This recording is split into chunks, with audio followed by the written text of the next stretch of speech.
අදත් අපි විරසිංගොට්ටුව කෑතිලින් ඔයගලන්ට කියලා දෙන්න යන්නේ තවත් වාහනයක තියෙන ගැටලුවක්. අද අපි පෙන්නන්න යන්නේ MH55S WagonR වාහනේ. ඒකට මේකේ තියෙන ප්‍රධානම ගැටලුව තමයි මේ එජස්ටර් දෙකයි බෙල්ට් එකයි යනවා කියන එක. දැන් අපි අද ගරවලා තින්නේ ඒ වගේ ප්‍රශ්නයක් තියෙන වාහනයක එජස්ටර් දෙකක්. ඔයගලන්ට පේන ඇති මේ එජස්ටර් දෙක. මේ දෙක මාකට් එකේ තියෙන ටික ලෝකල් එජස්ටර් දෙකක්. මේක දාලා වැඩි කාලයක් නැහැ. පොඩි කාලයේදී පාවිච්චි කරලා තියෙන්නේ. දෙකම සවුත් වෙලා. ඒතර මේ හරි සීල් එකක් නැහැ. වතුර යන්න පුළුවන්. ඒතර ටක් ගාලා මේක ඩැමේජ් වෙනවා. දෙකම එහෙම තමයි. ඒකින්ද ඔයගලන් වාහනට දාද්දි මිල අඩු මේ වගේ ලෝකල් එජස්ටර් දාන්න එපා. දාලා වැඩි කාලෙ පාවිච්චි කරන්න බෑ. ඊට පස්සේ දැන් අපි ජෙනුයින් එජස්ටර් එකක් තියෙනවා. ඔයගොල්ලෝ පේන ඇති මේ දෙක ජෙනුයින් එජස්ටර් දෙක. ෆිනිෂින් එක හොඳට තියෙනවා. මෙතන සීල් කරලා තියෙන දෙකේම.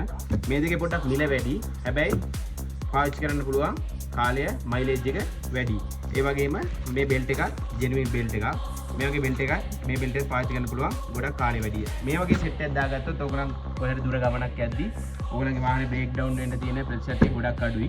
එතකොට මේ වගේ ලෝකල් දෙයක් පාවිච්චි කරලා දුර ගමනක් යද්දී ගොඩක් වෙලාවට සවුත් වෙලා අපිට කෝල් කරනවා බෙදස් දෙක කැඩලා වාහනේ පදන් යන්න බෑ.